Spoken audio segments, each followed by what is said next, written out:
Hello friends, CB মেরিস্টিম চ্যানেলে আমি তোমাদেরকে ওয়েলকাম জানাচ্ছি।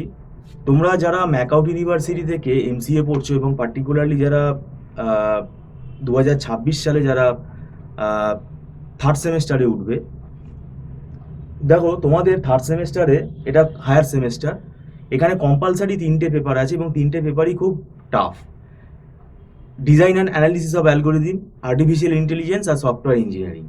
এই 3টে পেপার টাফ মানে টাফ না, ইজি, কিন্তু তুমি যদি বুঝতে পারো। প্রবলেমটা কি হবে, এই সিলেবাসটা এতটাই বড়, ওই পরীক্ষার 2 মাস 3 মাস আগে যদি তুমি পড়ো তাহলে কিচ্ছু বুঝতে পারবে না। কেননা এই সফটওয়্যার ইঞ্জিনিয়ারিংয়ের মধ্যে অনেক রকমের অ্যানালিটিক্যাল পার্ট আছে, অনেক ড্রয়িং আছে, অনেক রকমের এক্সপ্লেনেশন আছে, ম্যাথামেটিক্যাল কম্পিউটেশন আছে, সেগুলো কিন্তু বোঝাতে অনেক টাইম লেগে যায়। এবং আমরা কম সময় স্টুডেন্টকে নেই না অ্যাডমিশন, 2 মাস 3 মাস আগে আমরা নেই না। কেন বুঝে না, মানে আমরা ধরে পড়াই যেহেতু, সেটা আমরা অভ্যেস হয়ে গেছে আমাদের। ওই ধরে না পড়ালে আমরা স্টুডেন্টকে নেই না, কেননা একটা চ্যাপ্টার 2টো চ্যাপ্টার পড়ে পরীক্ষা দিয়ে তারপর তাকে যেতে হবে। তো সেটা তার থেকে আগে থেকেই আমরা কিন্তু বলে দিই যে আগে থেকে যদি আসো তাহলেই আমরা পড়াই। কেননা দেখো, এই সাবজেক্টগুলো যেমন design and analysis of algorithm, এটা বুঝতে গেলে তোমাকে ভালোভাবে কিন্তু ম্যাথামেটিক্সের ওপর দখল থাকতে হবে। তো সেটা না থাকলে সেটা কিন্তু করতে পারবে না। আর এবং এটা বোঝাতে গেলেও সময় দিয়ে বোঝাতে হবে, এবং কিছু বানিয়ে তুমি পরীক্ষার হলে লিখতে পারবে না। কারণ অ্যালগোরিদমগুলো এক একটা সব ম্যাথামেটিক্যালি কিন্তু তোমাকে বুঝতে হবে, সেগুলো সব ফর্মুলা বেসড। তো সেটা তোমাদেরকে আমি বলে রাখছি। এবং ডিজাইন অ্যান্ড অ্যানালিসিস অফ অ্যালগোরিদমের ওপর থেকে কিন্তু নিউমেরিক্যালও অনেক বেশি আসে। এবার নিউমেরিক্যালগুলো তুমি করবে কি করে?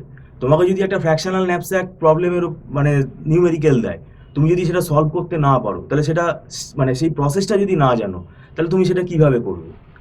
ঠিক আছে, তুমি যদি গ্রিডি টেকনিকের যে রুলসগুলো আছে সেগুলো যদি না জানো, ডাইনামিক প্রোগ্রামিংয়ের ট্যাবুলেশন মেথড, মেমোরাইজেশন মেথড, এগুলো যদি তুমি মানে প্রসেসগুলো না জানো, তাহলে তুমি বানিয়ে লিখতে পারবে না।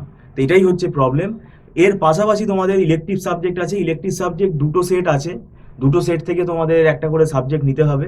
ইলেকটিভ সাবজেক্ট তোমরা ওয়েবসাইট দেখলে বুঝতে পারবে। এবং ইলেকটিভের মধ্যে অনেক পেপার আছে যেগুলো আমরা পড়াই, যেগুলো আমাদের স্পেশালাইজেশনের মধ্যে আছে। আর সব পেপারই যে আমরা পড়াবো সেটা তো হয় না ওরকম। তো মোটামুটিভাবে আমরা দেখো, ওয়েব এনাবেলড, ওয়েব জাভা, যেটা জাভা J2E, সেটা আমরা পড়াই। তারপরে ডেটা ওয়্যারহাউজিং, ডেটা মাইনিং পড়াই, পিএইচপিটা আমরা পড়াই। তারপরে এখানে মেশিন লার্নিংও আমরা পড়াই। তো যাই হোক, এটা সম্পূর্ণ সিলেবাসটা মোটামুটিভাবে ইলেকটিভ নিয়ে প্রায় এটা 8-9 মাসের সিলেবাস। কেন 3টে কম্পালসারি আর 2টো ইলেকটিভ, তাহলে এটা 8-9 মাসও মানে কম পড়বে। সেই জন্য বলছি যে আগে থেকে যদি পড়া শুরু করো তাহলে কিন্তু এটা কোপ আপ করা সম্ভব। এবং আমরা দীর্ঘ 9-10 বছর এমসিএ পড়াচ্ছি, পড়িয়ে আমরা অভ্যস্ত হয়ে গেছি। আমাদের নোটসগুলোও আছে, সেই নোটসগুলো পুরো স্টুডেন্টের যাতে বুঝতে সুবিধা হয় সেইভাবে তৈরি করা। এবং সেটা স্টুডেন্টরা পড়লে বুঝতে পারে, কারণ এক একটা সাবজেক্টে 2-3টে করে বই হয়, সব বই স্টুডেন্টের পক্ষে কেনা সম্ভব না। সেই জন্য আমাদের এখানে আমরা সেইগুলো রেডি করে রেখেছি। আর মান্থলি ফিস সিস্টেমে ক্লাস হয়, তো সেক্ষেত্রে সেটা তোমাদের অসুবিধা হবে না। এবং অ্যাডভান্স পেমেন্ট করে ক্লাস করতে হয়, এটা নট রিফান্ডেবল। আর একদম ছোট ব্যাচে আমরা পড়াই, তো যাতে স্টুডেন্টদের বুঝতে সুবিধা হয়। তাহলে ইলেকটিভ সাবজেক্ট যেগুলো আমরা বললাম, data warehousing, data mining, machine learning, PHP, web enable Java, যেটা অ্যাডভান্স জাভা বলি আমরা, J2E, ঠিক আছে। তো এগুলো কলেজের ওপর ডিপেন্ড করছে, কোন কলেজ কোন স্টুডেন্ট, মানে কোন কলেজে কি সাবজেক্ট দেবে, এটা কিন্তু আগে থেকে বোঝা যায় না। তাই আমি তোমাদের একটা অ্যাডভাইস করবো, অন্তত কম্পালসারি যে 3টে পেপার বললাম, ওই 3টে পেপার তোমরা পড়া শুরু করে দাও। তোমাদের সেকেন্ড সেমেস্টারের পরীক্ষা হয়ে গেলে ওই 3টে পেপার কম্পালসারিটা শুরু করে দাও। ইলেকটিভটা ওটা পরে ডিসাইড হবে, সেটা পরেও স্টার্ট করা যাবে, কিন্তু কম্পালসারি 3টে শুরু করে দেওয়া উচিত। ভিডিওটা সম্পূর্ণ দেখার জন্য থ্যাংক ইউ সো মাচ।